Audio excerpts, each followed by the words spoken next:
गांव में पेड़ के नीचे कान्हा बैठा हुआ था। तभी उसके पास गांव के कुछ बच्चे आए और बोले, दादाजी कोई कहानी सुनाओ ना।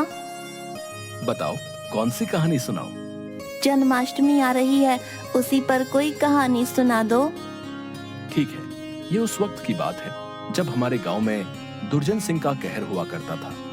सभी लोग उससे बहुत डरा करते थे। वीरपुर गांव में देवा नाम का एक गरीब पंडित रहा करता था। वो अपनी पत्नी दीपा और 2 बच्चों के साथ रहता था। उसके पुत्र का नाम कान्हा और पुत्री का नाम नैना था। देवा बहुत ही सीधा और ईमानदार ब्राह्मण था, जो गांव के ही एक मंदिर का पुजारी था। मंदिर के पीछे एक बहुत बड़ी जमीन का खाली हिस्सा था, जिसमें आम, सेब, अमरूद आदि के पेड़ थे, जो देवा के पूर्वजों ने मंदिर को दान दे रखा था। उसी जमीन पर गांव का दुष्ट अजगर पांडे की कुदृष्टि थी, लेकिन ईमानदार देवा के रहते यह संभव नहीं था। अरे देवा, कब तक ईमानदार दरिद्र ब्राह्मण बने रहोगे? बच्चों के तो भविष्य की कम से कम चिंता करो। तुम अगर साथ दो तो मंदिर को दान दिया हुआ जमीन मुझे बेचकर अमीर बन सकते हो। तुम अपने इरादों का क्रियाकर्म कर दो, क्योंकि मैं भगवान और पूर्वज से गद्दारी नहीं कर सकता, समझे? तुम्हें यह ईमानदारी एक दिन भारी पड़ेगी।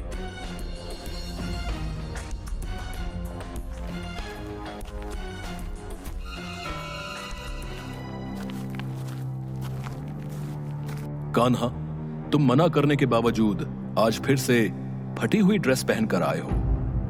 जूते की जगह चप्पल नहीं चलेगा। सर, मैंने पिताजी से बोला था, लेकिन उन्होंने कहा कि अगले महीने नया ड्रेस ला देंगे।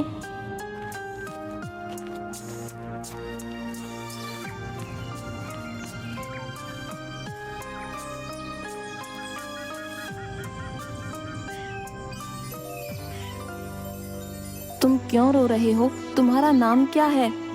मेरा नाम कान्हा है। मेरे पास स्कूल की ड्रेस नहीं थी, इसलिए गुरुजी ने स्कूल से निकाल दिया।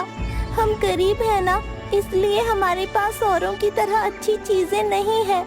कभी कभी लगता है कि अगर मेरे पास भी अच्छे कपड़े होते तो गुरुजी कभी मुझे स्कूल से नहीं निकालते। पता है, मेरे साथ कोई नहीं खेलता। क्या गरीब होना कोई बुरी बात है? नहीं कान्हा, गरीब होना कोई बुरी बात नहीं। अगर कुछ बुरा है तो वो है किसी का बुरा होना। इसलिए तुम दुखी मत हो, मैं तुम्हारे साथ खेलूंगा, समझे? चलो अब रोना बंद करो। तुम्हारा नाम क्या है? मेरा नाम केशव है। तुम रोज यहाँ आ जाना, मैं तुम्हारे साथ खेलूंगा, ठीक है? तुम मुझसे दोस्ती करोगे? क्यों नहीं, आज से तुम मेरे पक्के वाले दोस्त। लेकिन मेरे बारे में किसी को बताना नहीं, अगर बताया तो फिर नहीं आऊंगा मैं। ठीक है। अरे केशव, तुम्हारे पीछे सांप है, भागो। केशव सांप को पकड़कर नदी में फेंक देता है, लेकिन दुष्ट सांप फिर से कान्हा को काटने के लिए बढ़ता है। तभी केशव सांप को पकड़कर नदी में फेंक देता है। वाह, तुम तो बड़े बहादुर हो दोस्त। मैं रोज आकर तुम्हारे साथ खेलूंगा। ये घटना किसी से मत कहना।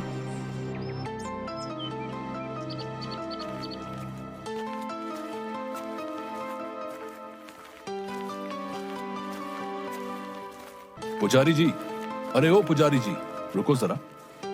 अरे मास्टर साहब, प्रणाम। कहिए, कैसे हैं? मैं तो ठीक हूं, लेकिन कान्हा की तबीयत ठीक नहीं है क्या? उसकी तबीयत को क्या हुआ भला? वो तो भला चंगा है, स्कूल तो रोज आता ही है आपके पास। अरे कान्हा 1 सप्ताह से स्कूल कहाँ आ रहा है? हमने सोचा कि लगता है बीमार होगा। नैना तो हाई स्कूल में दूसरी बिल्डिंग में है, इसलिए आपसे पूछ लिया। क्या? अब माफ कर दीजिए मास्टर जी, मैं अभी पता करता हूं कि क्या बात है। पहले ये बताओ कि तुम स्कूल क्यों नहीं जा रहे 1 सप्ताह से? क्या बोल रहे हैं जी? मेरा बेटा तो रोज स्कूल जाता है। मैं रोज तैयार कर खुद इसे स्कूल भेजती हूँ। अभी रास्ते में मास्टर साहब मिले थे, वही बता रहे थे कि कान्हा 1 सप्ताह से स्कूल नहीं जा रहा है। स्कूल ड्रेस फट गया है। मास्टर साहब बोलते हैं कि अगर कल से नया ड्रेस और जूता नहीं लिया तो स्कूल नहीं आना, और मुझे स्कूल से निकाल दिया। हे भगवान, और कितनी दरिद्रता दिखाएंगे। अब बस कीजिए, अब सहा नहीं जाता। लेकिन तू एक सप्ताह से स्कूल के समय जाता कहाँ है? नदी किनारे जो टूटी हुई मंदिर है उसके पास मेरा दोस्त केशव रहता है, उसी के साथ खेलता हूँ रोज। वो भी मेरी उम्र का है, वो बहुत ही बहादुर है। अकेले एक बड़ा सांप मार डाला उसने। जहाँ तक मुझे जानकारी है, तुम्हारी उम्र का कोई केशव नाम का बच्चा अपने गांव में नहीं है। पिताजी, केशव मेरा दोस्त है, मैं आपको मिलवा भी दूंगा। मैं झूठ नहीं बोल रहा, परसों उसका जन्मदिन भी है। सुनो जी, नैना का कल जन्मदिन है, वो कल 12 साल की हो जाएगी। हमारे पास पैसे नहीं है उसका जन्मदिन मनाने के लिए। क्या करूं भाग्यवान, ये दरिद्रता हमारा पीछा ही नहीं छोड़ रही। मंदिर में जो चढ़ावा आता है उसका 3/4 हिस्सा डकैत दुर्जन सिंह ही ले जाता है, सिर्फ एक हिस्सा ही हमें मिलता है। आपको कई बार कहा कि इसकी शिकायत पंच लोग से कीजिए, लेकिन आप हैं कि सुनते ही नहीं हैं। दुर्जन सिंह के पूर्वजों के समय से मंदिर के चढ़ावे का 3 हिस्सा उनको जाता है। कहते हैं कि दुर्जन सिंह के दादा जालिम सिंह ने एक बार पूरे वीरपुर को लूटने के बाद इस मंदिर की सोने की मूर्तियों को भी ले जा रहा था। तब हमारे दादा विष्णु देव ने भगवान की दुहाई दी और वादा किया कि मंदिर के चढ़ावे का 3 हिस्सा डकैतों को जाएगा। तब से यह हिस्सा उन्हें ही जाता है। पिताजी, मेरी सहेली बबली का पिछले महीने जन्मदिन था। उसने जो फ्रॉक पहना था ना, वैसी ही फ्रॉक मुझे चाहिए। अगर मुझे वो फ्रॉक नहीं मिला तो मैं जन्मदिन नहीं मनाऊंगी। बेटा, जिद नहीं करते। देखो बेटा, बबली के पिताजी सेठ धूमल दास का शहर में सबसे बड़ा सुपरमार्केट है। उनकी कमाई लाखों में है। हम लोग उनकी बराबरी नहीं कर सकते। हाँ बेटा, जिद नहीं करते। अब की बार तेरा जन्मदिन धूमधाम से मनाएंगे। दूसरे दिन सुबह सुबह ही दीपा उठकर नैना को मंदिर जाने के लिए उठाती है, लेकिन नैना बोलती है कि जब तक बबली जैसा फ्रॉक नहीं मिल जाता मैं जन्मदिन नहीं मनाऊंगी। ये सुन के दीपा को बहुत बुरा लगता है और वो कुछ देर बाद नैना का फ्रॉक और कान्हा के लिए स्कूल ड्रेस लेकर आ जाती है। नैना के सभी दोस्त को जन्मदिन के पार्टी में बुलाती है। अरे, ये फ्रॉक तो बिल्कुल मेरी तरह है, बहुत ही कीमती फ्रॉक है। वाओ! हाँ, मेरी माँ लेकर आई है। वाओ, कितना सुंदर केक है, क्या बात है। पार्टी में सभी नैना की सुंदर फ्रॉक के बारे में चर्चा करते रहते हैं। कोई बोलता है कि पुजारी जी को लगता है गड़ा खजाना मिल गया है, नहीं तो जिनको एक दिन खाने के लिए सोचना पड़ता था वो इतनी अच्छी पार्टी कहाँ से रखते। पुजारी जी, सचमुच आपकी बेटी की जन्मदिन की पार्टी बहुत अच्छी रही। मेरी शुभकामनाएं बिटिया के साथ हैं। फ्रॉक में बिल्कुल परी लग रही है। हाँ, इस ड्रेस की कीमत हजारों रुपए में है। परसों ही मैंने बबली के जन्मदिन पर उसे खरीद कर दिया था। लगता है पुजारी जी को कोई गुप्त धन की प्राप्ति हुई है। क्यों पुजारी जी? अरे, मुझ दरिद्र ब्राह्मण के पास कहां से धन आएगा? पता नहीं दीपा ने कहां से पैसे का इंतजाम किया है। ठीक है पुजारी जी, अब चलता हूँ। रात भी ज्यादा हो गई है। आपको भी कल जल्दी उठना होगा। कल जन्माष्टमी है ना? हाँ हाँ, कल मंदिर में कृष्ण जन्मोत्सव बड़ी धूमधाम से मनेगा।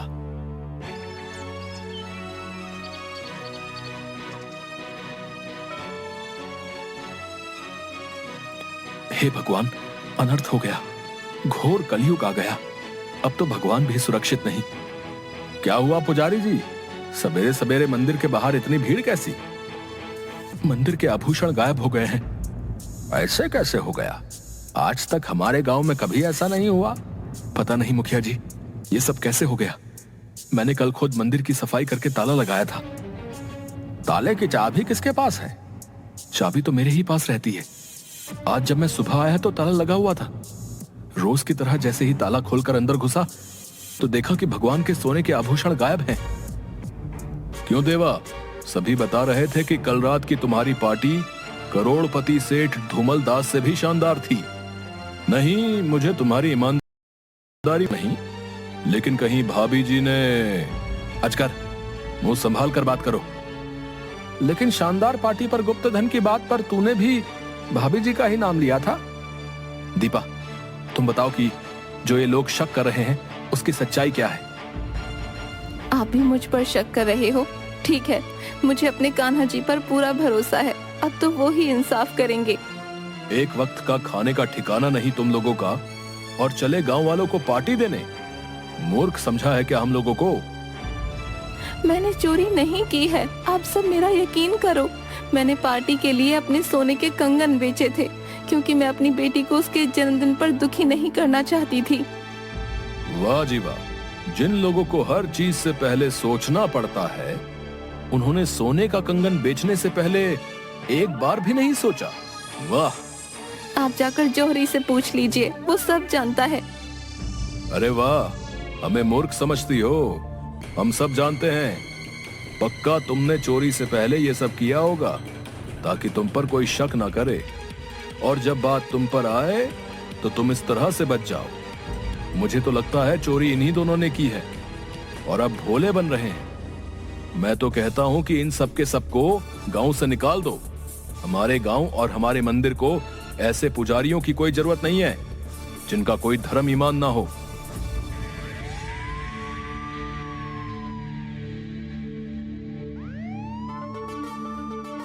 देवा के पत्नी बच्चे सभी रोते बिलखते रह जाते हैं। एक को तो पुलिस ले गई, अब तुम अपने इस बच्चे को लेकर निकल जाओ हमारे गांव से। हमारे गांव में तुम जैसों की कोई जगह नहीं। आज सूर्यास्त होने से पहले निकल जाना, समझ गए? लेकिन यहाँ हमारा घर है, हम अपने घर को छोड़कर कैसे जा सकते हैं? वो सब हमें नहीं पता। जो बोल दिया सो बोल दिया।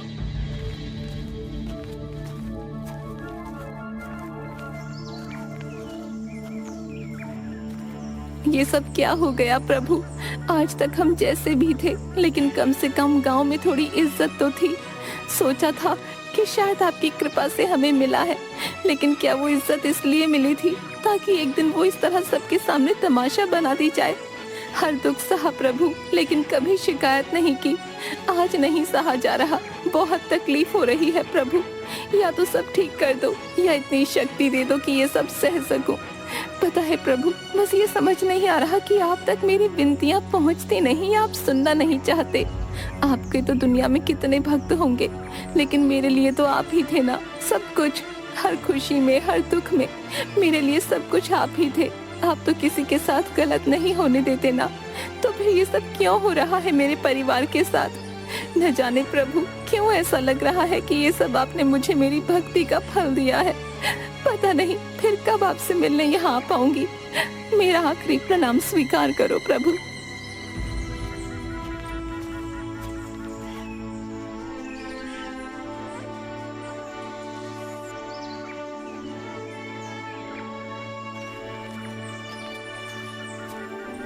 क्यों रो रहे हो कान्हा? वो मेरे पिताजी पुलिस। रो मत दोस्त, मुझे सब मालूम है। जब तुम्हें मालूम है तो तुम क्यों नहीं चोर को पकड़कर सामने लाए? पुलिस मेरे पिताजी को पकड़कर ले गई। तुम्हें बताया था ना कि आज मेरा जन्मदिन है, इसलिए थोड़ा व्यस्त था। चलो मंदिर के पास तुम्हें तमाशा दिखाता हूँ।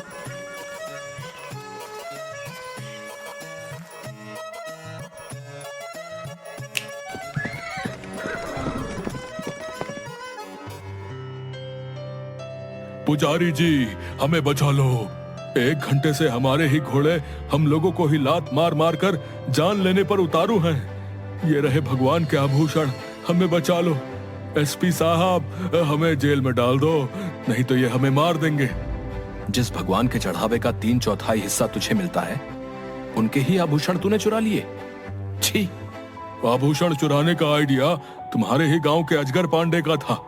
उसी ने मुझे आभूषण चोरी के लिए चाबी दी थी, और ये कहा कि कल रात पुजारी के यहाँ शानदार पार्टी हुई है, इसलिए लोगों का शक पुजारी पर जाएगा।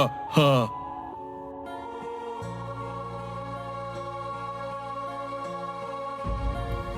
ठीक है, अब मैं चलता हूँ। मेरे जन्मदिन पर सभी मेरा इंतजार कर रहे होंगे।